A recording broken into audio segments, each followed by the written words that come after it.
May paparating na 2 tao na pupunta dito sa tuktok ng kabundukan para kumuha ng bulaklak at gamutin ang kanilang mahal sa buhay. Bigyan natin sila ng pagsubok. Magpapanggap kayo na ibang nilalang.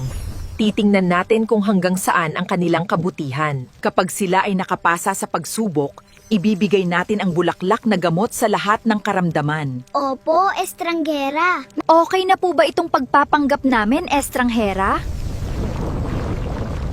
Aba, gumagaling na kayo ah. Bumalik na kayo sa anyong tao at baka maubos ang inyong lakas at hindi nyo magawa ang inyong tungkulin para bigyan sila ng pagsubok. Opo, estranghera. Sabihin nyo rin sa magulang nyo na bantayang mabuti ang 2 taong aakyat sa bundok. Opo, estranghera. Alis na po kami. Lahat ng albularyo dito sa kabundukan ay nagpunta na. Ngunit hindi na pagaling ang iyong ina. Tanging ang pag-asa na lang natin ay ang bulaklak sa tuktok ng kabundukan. Maaari mo ba akong samahan para kumuha ng bulaklak sa kabundukan? Opo, ama. Umalis na kayo habang maaga. Ako muna mag-aalaga sa aking anak. Masyadong mapanganib ang gubat na yun. Walang halos nagtatangkang pumunta doon. Sige po, amang. Kami ay aalis na. Kahit anumang panganib ay aking susuungin para sa aking asawa. Tay, alam ko pong hindi lahat ng umaakyat sa kabundukan ay nakakabalik. Oo, totoo yan. Pero ang ating layunin ay mabuti at handa tayo sa lahat, anak. Opo. Tara na, habang maganda ang panahon ay magsimula na tayong maglakad. Opo. Dadaan pa tayo sa barangay upang ilista ang ating pangalan. Ganun po pala yun? Oo, para alam nila kung saan tayo nagpunta.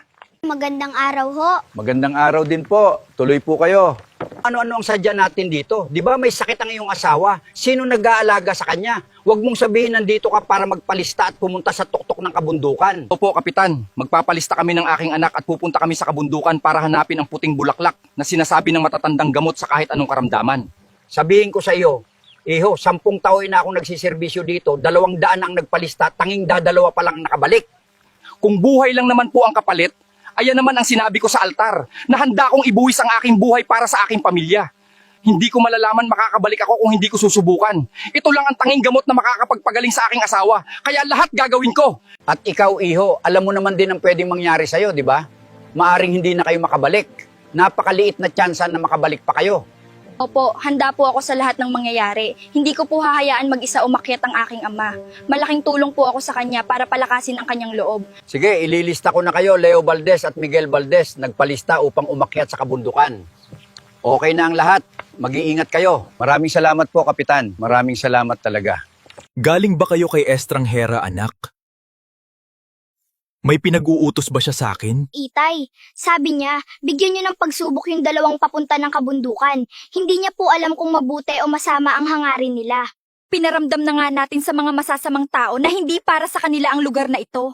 Pero meron pa rin talagang gustong manghimasok. Sabi po ni estranghera na magpanggap kaming hayop para masundan namin sila. Wala naman po sigurong mga ngaso dito, tay, no?